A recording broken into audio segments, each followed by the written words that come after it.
Om Namo Bhagavate Vasudevaya. I offer my humble obeisance unto the Supreme Personality of Godhead, Vasudeva.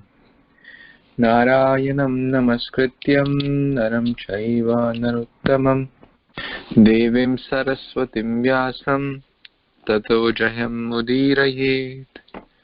Before reciting Srimad Bhagvatam, which is the very means of conquest, one should offer respectful obeisance unto the Supreme Personality of Godhead, Narayan, unto Narayan Rishi, the supermost human being, unto Mother Saraswati, the goddess of learning, and unto Srila Vyasadeva, the author of Srimad Bhagvatam.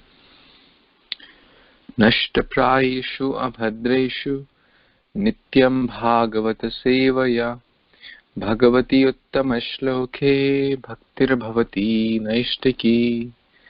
By regular attendance in the classes on Srimad Bhagvatam and by rendering service unto the pure devotee, all that is troublesome to the heart is almost completely destroyed, and loving service unto the Personality of Godhead, who is praised with transcendental songs, is established as an irrevocable fact. Gurve Gauri Chandraye Radhikaya Tadalaye Krishnaya Krishna Bhaktaya Tadbhaktaya Namo Namaha. Hare Krishna, dear Vaishnavas, thank you so much for joining. We are reading Grantaraj Srimad Bhagvatam, Canto 7, Chapter 3, Hiranyakashipu's plan to become immortal. Okay, so in the last few verses we were hearing how Hiranyakashipu is glorifying or over-exaggerating the position of Lord Brahma, and his prayers to Lord Brahma continue. Next verse, text 32. Tattva param na param api anijad echacha kinchid व्यतिरिक्तम अस्ति विद्याः कलास्ते तनवश्च सर्वा हिरण्यगर्भोऽसि बृहत्रि पृष्ठः. Translation and purport by His Divine Grace A.C. Bhaktivedanta Swami Prabhupada, Srila Prabhupada Ki Jai. There is nothing separate from you, whether it be better or lower, stationary or moving.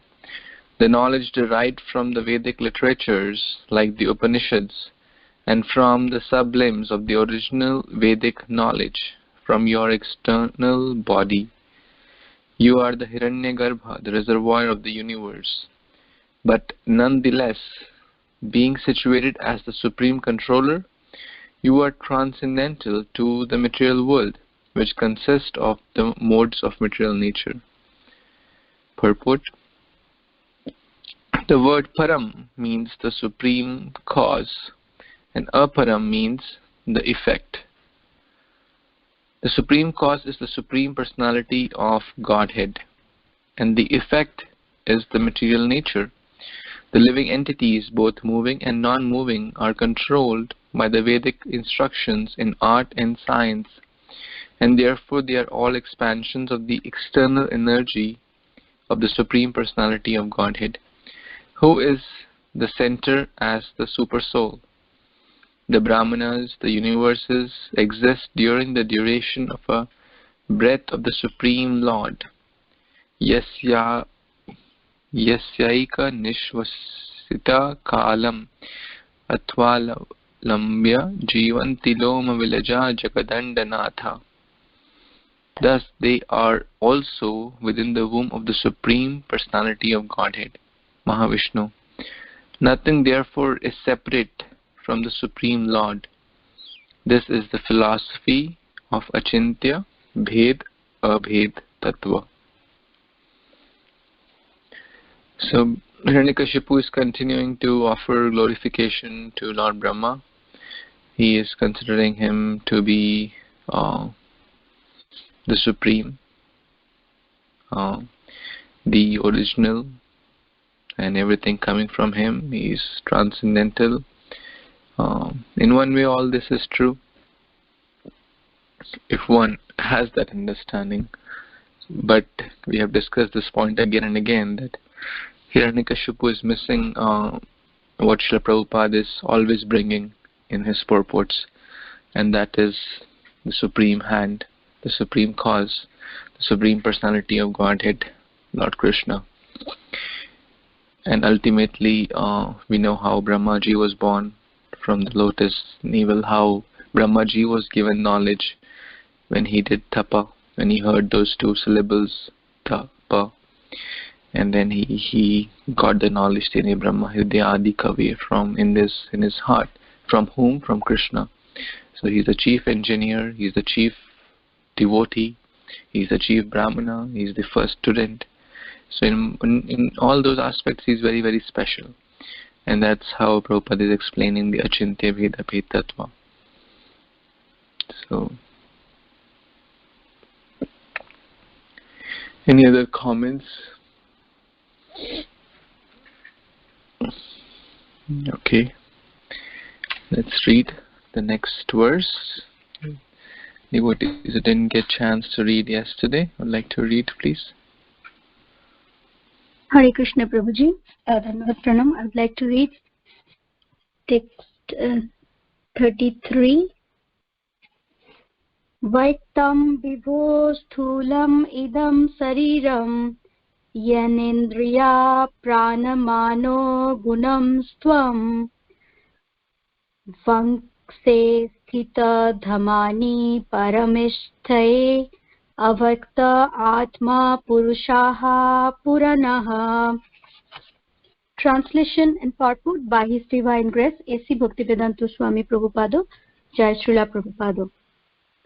O my Lord, being changelessly situated in your own abode, you expand your universal form within this cosmic manifestation, thus appearing to test the material world. You are Brahman, the super soul, the oldest, the personality of Godhead. Purport.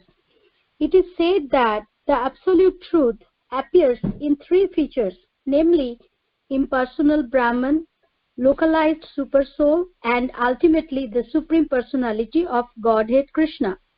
The cosmic manifestation is the gross material body of the supreme personality of Godhead, who enjoys the test of the material mellow by expanding his parts and parcels, the living entities, who are qualitatively one with him.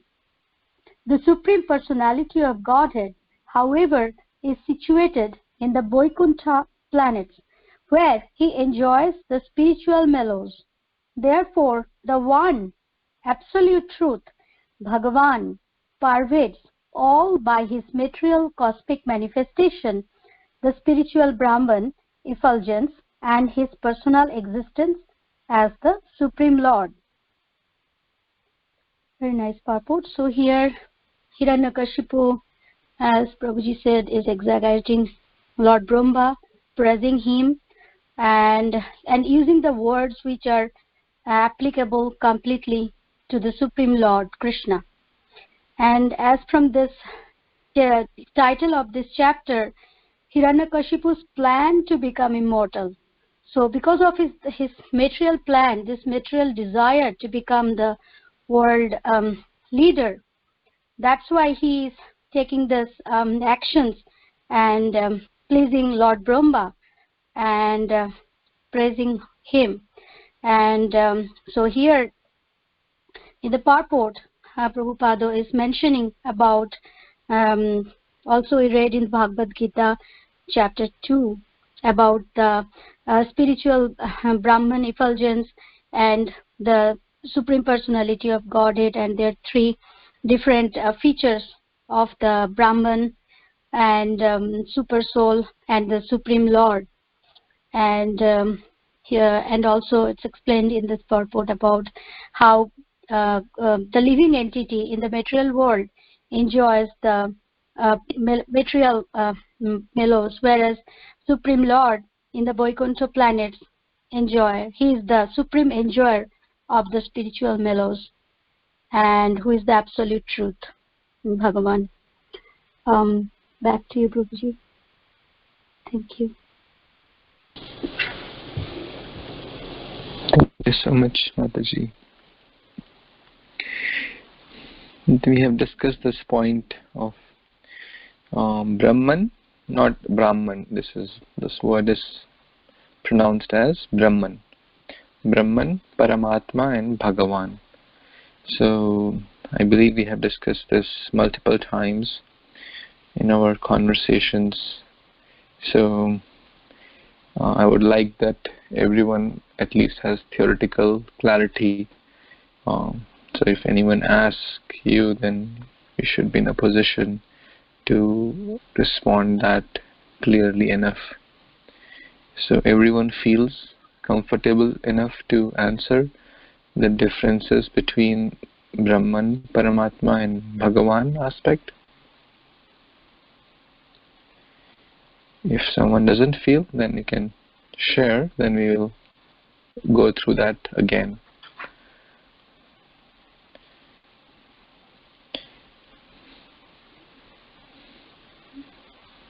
Yeah, Hare Krishna Prabhu. The difference between Paramatma and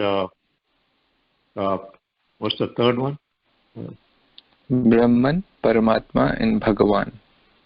Okay, three. so yes, you tell. Yes, Please try.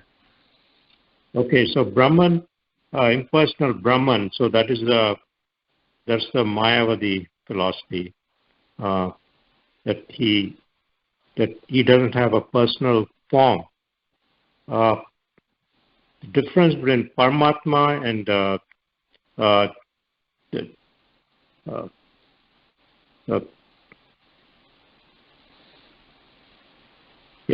difference. The other two, I'm not entirely sure the difference. Okay. Yeah, you nicely mentioned about the impersonal aspect referring to the Brahman aspect.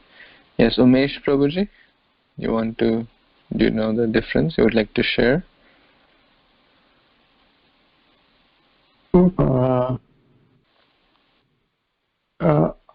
I know that the Brahman, basically the effulgence of personality of a Godhead, and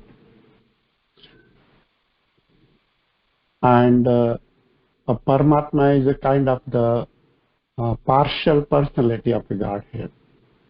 So maybe I'm not clear on that probably. Okay. Hare Krishna Prabhu. This is Ekant. Localized Brahman, from my understanding, Prabhu, maybe I may be wrong, but I want to, from my little knowledge, want to talk to you and say if it is correct or not.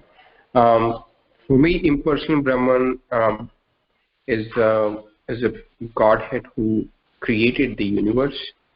It's not the supreme super soul, but the knowledge is coming from Brahman. Whereas a localized super soul is the super soul that exists in every human being, which is not seen by normal persons like me. Whereas ultimately the supreme personality of Godhead is the Paramatma, which is like the entire creator of the universe. Or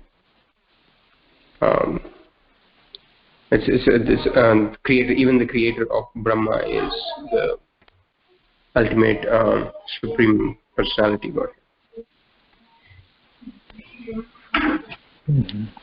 That's my understanding. Thank you, Prabhu. I'm sharing that picture again. Let's go through those differences again. This is kind of a compilation from different authorized sources.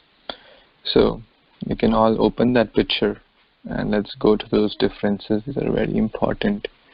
So this is the understanding, the differences in the realization. They're all complete, but it takes one to know one. So it's not so. The Brahman aspect is the impersonal effulgence. Like the sun has the sun rays. Sun rays are not sun, but they are sun. So it's the impersonal aspect. The Paramatma aspect is a localized feature. Andantarasta paramanu chayantarastam. He's present in each and every atom as the Paramatma or the super soul. Then the Bhagavan aspect is the personal form of the Lord as Shama Sundara. As Prabhupada is mentioning here, the Supreme Lord, however, is situated in the Vaikuntha planets where he enjoys spiritual mellows. He is always enjoying Nitya Leela over there. But yet he is present through the Paramatma aspect, the Brahman aspect, the different incarnations, etc. Now we know that Satchid Ananda aspects, let's compare from that perspective. So the Bhagavan realization is the complete realization of the Sat feature, the Chit feature. Sat means eternal, Chit means knowledge, and Ananda means bliss. In the Paramatma realization, the Ananda piece is missing. Because there is no like connection, there is no how can there be any there is no mellows there, but Krishna likes different spiritual mellows. And the Sat is, the goal is try to merge in the impersonal effulgence, and which we have discussed referring to Sayujya Mukti. But what happens, Prabhupada said, one falls down back again. So we discussed this point. Can one establish relationship? It's kind of impossible to establish relationship with the Brahman aspect, with the light. Can we establish some relationship with light? Probably not. But yes, one can establish relationship with the Bhagavan aspect, with the Bhagavan realization. They are all complete, but the realization is complete in the Bhagavan aspect. Or the Bhagavan realization is the complete realization. It's like there is sun, and I think that analogy comes. The sun analogy, the sun god, the sun globe, and then the sun rays. When we see the sun rays, we don't say that the sun rays are independent of the, or sun rays are the goal, or sun rays as everything. Sun rays means there is some sun globe, and then there is sun deity, the sun god, who is the source of this sun ray. Similarly, the Brahman aspect, the effulgence, is the source of Krishna, the Supreme Personality of Godhead. Now, addressing, if I address, let's say, Ekant Prabhu as, oh man, kindly come here, would you like it? Probably not. Well, that's correct in sense, calling a male as man is not incorrect. But it is not a personal understanding. Or someone calling a living being, oh living being, come here. It is probably correct, but it's not the best way to call someone. Would we like if someone calls us, hey living being, kindly come here? No. So how do people generally address, oh inconceivable, unimaginable, light, Jyoti, supreme light, etc.? The Paramatma is like, oh, Krishna is everywhere. So they don't say Krishna. They say God is everywhere. God is everything. God is omnipotent, omniscient. But who is that God? Who is that omnipotent? Who is that omniscient? That devotees have complete understanding. Nanda Nandana, Krishna, Rama, Govinda, Madhava, Yashoda Nandana. So many, thousands and millions of names Krishna has.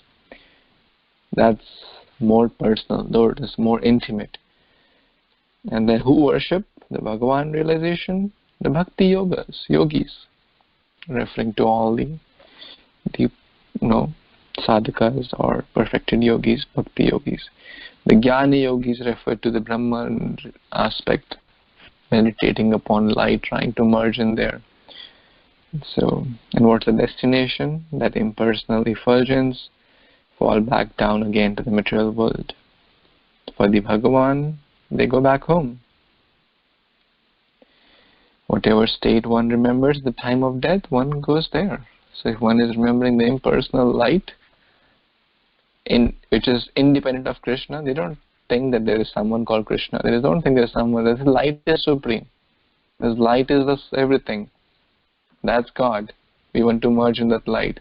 That's our real destiny. So they merge in light. They may merge in there, but they again will come back. back to material world. What is the process? Bhakti yogis to devotional service under guidance. Jnanis do speculation. I think God is light. I think God is this. I think I am God. I think everyone is God.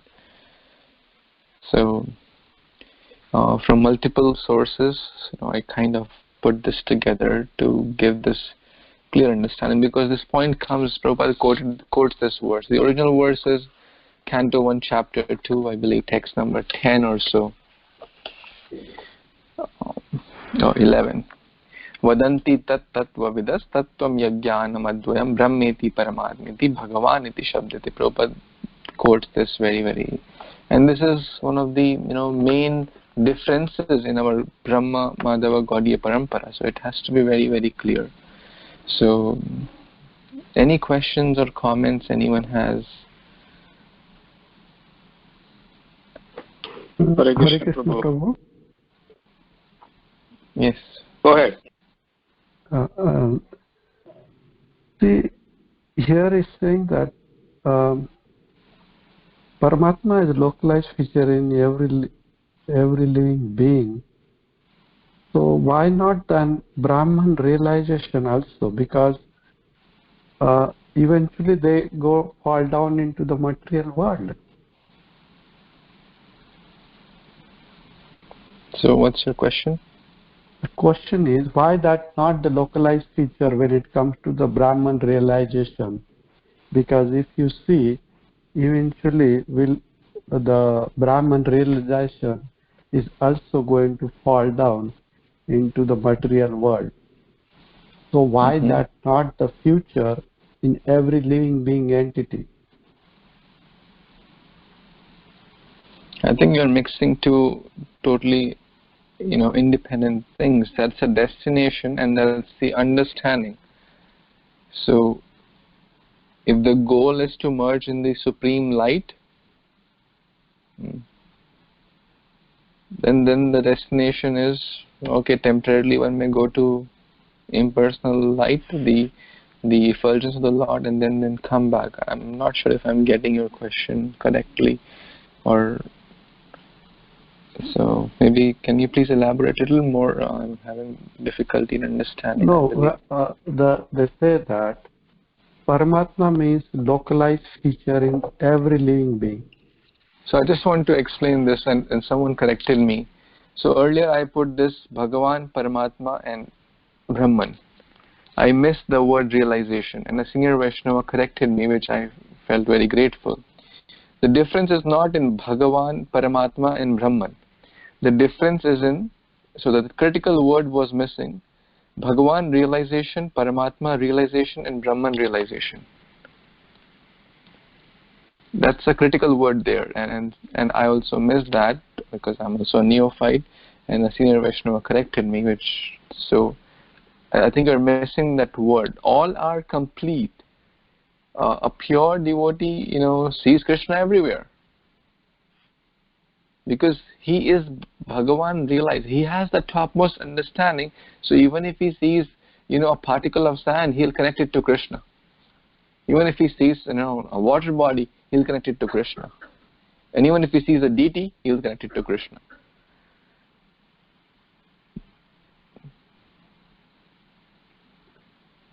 Does that Thank you, make Prabhu. sense? Yes, that word is very important. I also missed that first time. Okay, anyone else wanted to? Sorry, we took a lot of time in this, but I believe this was a very important thing to discuss. Hare Krishna, can you hear me? Yes, Prabhuji, please. Thank you. Dandavat, everybody. You explained very nicely, and thank you. Another example Srila Prabhupada also gives is a train.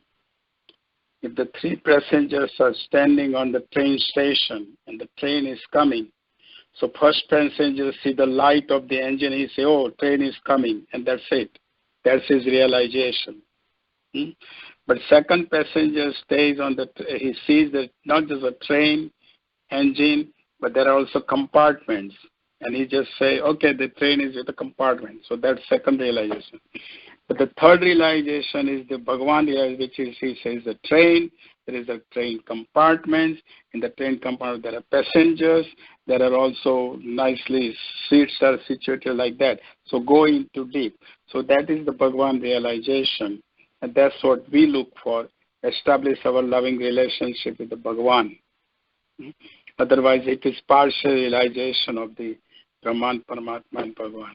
As far as this shloka is concerned, what Hiranyakashipu is telling to Lord Brahma, and which is actually to Lord Krishna, of course, ultimately, because he doesn't realize that. The Lord, the universe is, what he's saying, the universe is your form. The universal form is your form, and by that, you are enjoying your senses, life, and mind, and sense object, everything. But still your Swarup is always stays as it is. And your Swarup has a power, and you enjoy with that without disappearance of your Swarup. So universal form, as we have learned before, is there, but still his Swarup is there. And because his Swarup is there, therefore there is a Brahman, Paramatma, and Bhagavan. So all three are there in his Swarup. Thank you, Prabhu.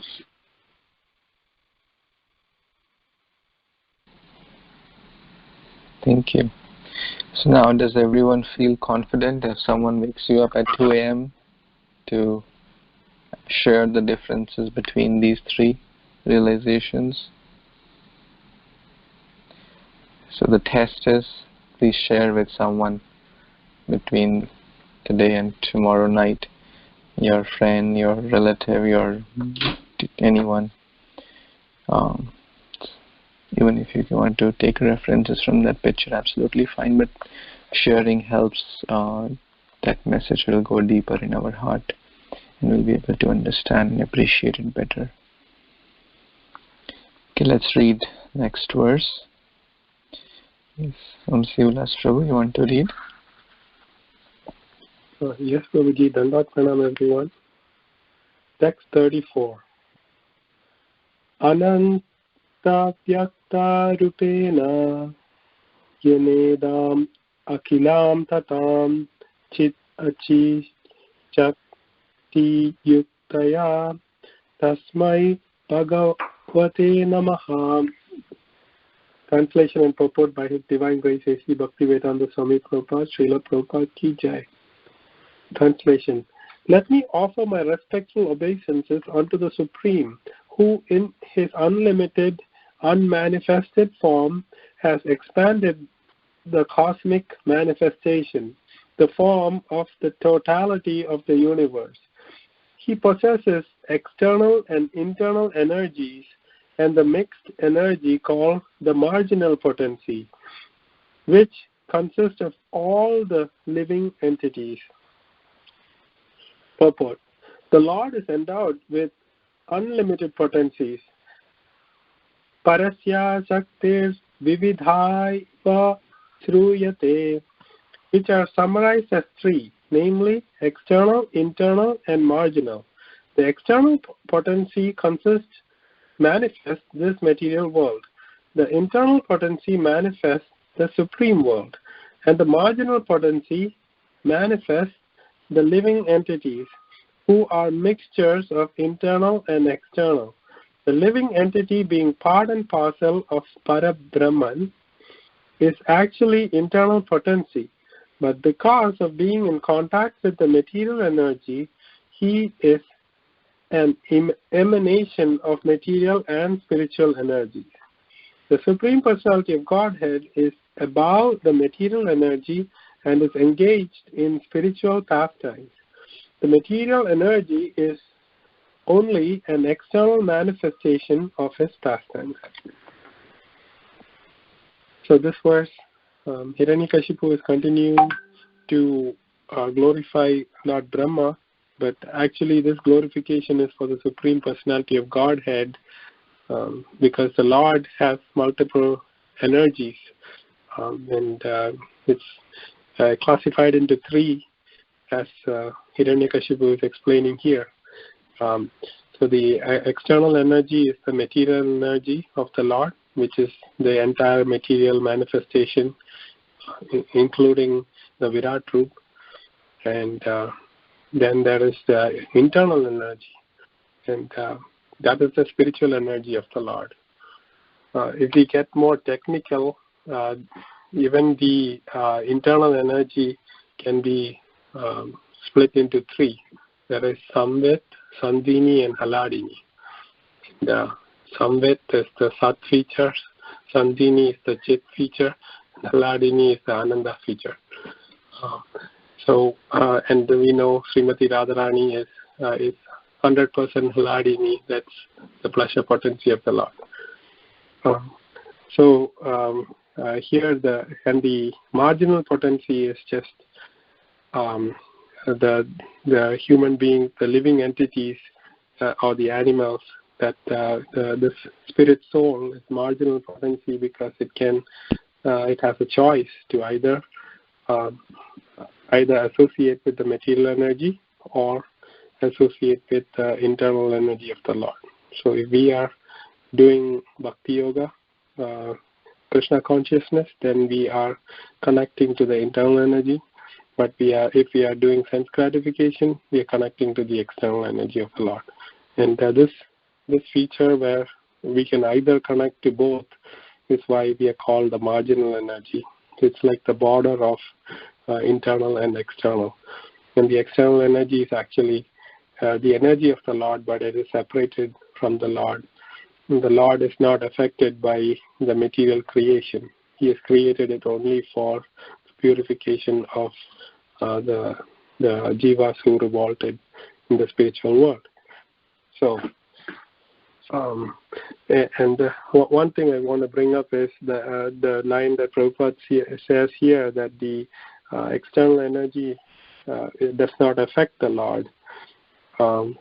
I recently saw, because of the COVID-19 disease, and there were many pictures being sent around with the mask put on Krishna. I think it is very offensive because the Lord is not affected by any virus or anything, but because the Lord is fully spiritual, none of these kleshas can affect the Lord. He comes to this material world just to do his pastimes and protect his devotees. But when he comes, he's not affected by these external energy or the material energy. Thank you, Prabhuji. Please, if you'd like to add or correct. Thank you. Very nice points, Prabhu. Thank you so much. This is another classic thing which comes at multiple places. The different energies of the Lord, external, internal, and marginal. This point comes at multiple places in Bhagavad Gita and Bhagavatam. So these are like core concepts. The three which we discussed in the last word: Brahman, Paramatma, Bhagawan, and external, internal, and the marginal potency, which Vishwanath Prabhu, Vansilas Prabhu, explained so nicely. Anyone has any comments or questions? If it is not clear enough to be answered at 2 a.m. and then one of my teachers used to say that, and I like that. This should be so clear that anyone wakes at 2 a.m. and then they say we are ready to answer.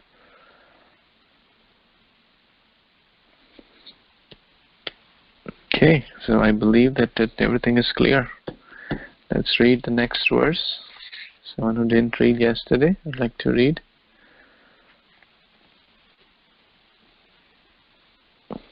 I can read, Prabhu. Yes, please. Text 35.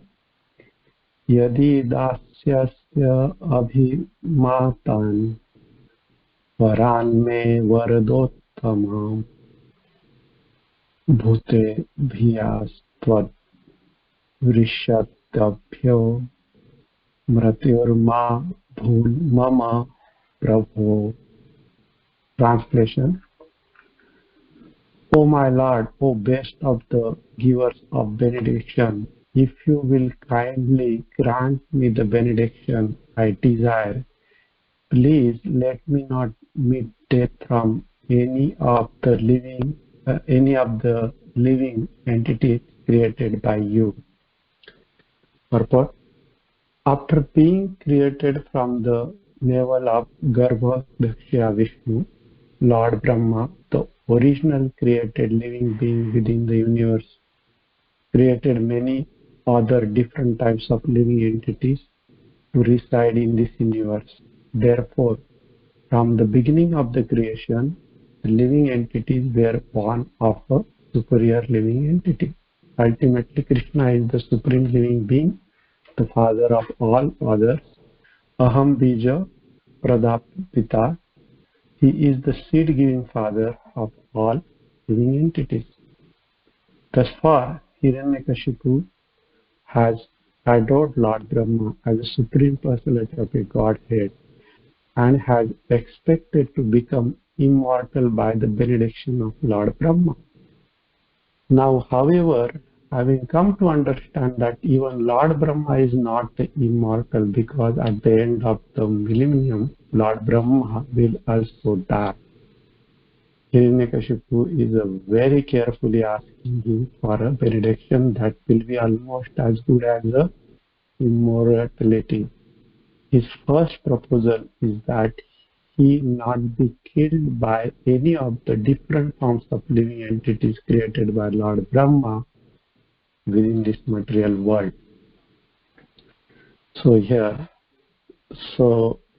now continuously after praising Lord Brahma, Hiranyakashipu is basically now trying to understand the position of the Lord Brahma, and once he understands that the Lord Brahma is going to die after everything is finished, then he now here Prabhupada is saying that he carefully is asking the benediction that he cannot be killed by anything created by Lord Brahma into this universe, and that's what his plan has been explained here.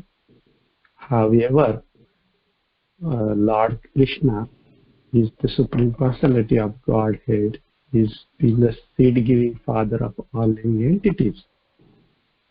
He decides, and no one has a question to ask him why and all kind of stuff.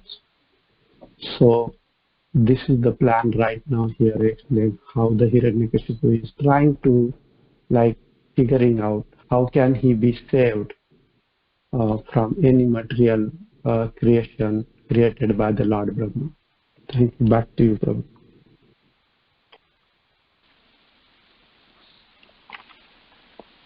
Thank you, Prabhu. Thank you so much.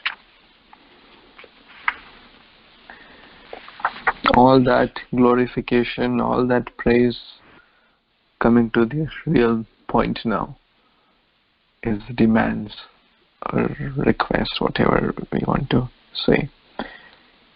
So that's a big difference. As this feeling that he was glorifying him. Just look at the number of verses he has used to glorify. I think from text number 26 he starts till 34, almost 10 verses glorifying Lord Brahma, comparing him almost to the Supreme Lord. But now coming to his real demands, to become as powerful as Lord Brahma. That means he cannot be killed. Anyone who is created by Lord Brahma, which includes everyone in the material world. Because the whole universal creation is, the whole material world creation is by the first living being, who is Lord Brahma. He is the chief engineer. Whether the demigods, the demons, etc., they are all coming from him. We have discussed that in the Atra Sarga Visarga. That's the second topic of Srimad Bhagvatam, which we have discussed in the previous cantos. Swayambhu Manu and all those stories, the pastimes. So basically he wants to become equal to Brahma, so that he cannot be destroyed by anyone, the demons, the demigods, basically anyone in Lord Brahma's creation. So very smart, very, very smart. He'll put different conditions which we'll read further, but the first condition he puts that he cannot be destroyed by anyone in this world who is created by Lord Brahma, which includes pretty much everyone except for Lord Brahma's father, which we will see later. So, but the other aspect, or the other totally opposite, is when pure devotees are asked, okay, what do you want? Why are you glorifying? Pure devotees also offer wonderful prayers. But the only thing is they don't ask, give me this, give me that, which Hiranyakashipu is doing and will continue to do for the next verses too. Also, I was hearing a lecture of Srila Prabhupada recently. Prabhupada said we should not approach God to demand things. Oh God, give us our bread. Oh God, give us our husband or wife or children or car or degree or job or this or that. No, that's not a devotee's mood. A devotee's mood is, how can I give myself, or how can I give what I proclaim as my thing to God or to Krishna. That is the mood of a devotee. Mata Yashoda, what did she want from Krishna? She always wanted to give Krishna. Give her love, give her care, give her food, give her protection, give her fearlessness. She is giving the fear personifies fears Krishna, but Mata Yashoda is praying for Krishna's protection. When Krishna was fearful of the dark clouds or the lightning, he would come running in the lap of Mata Yashoda, and she would say nothing will happen. Okay, she would protect the Lord from fear. So, in short, the whole idea is, in a devotee's heart, is to give Lord, not to keep asking or not to say sweet prayers. And the back, the intention is, okay, now prayers are done, now let me demand my desires.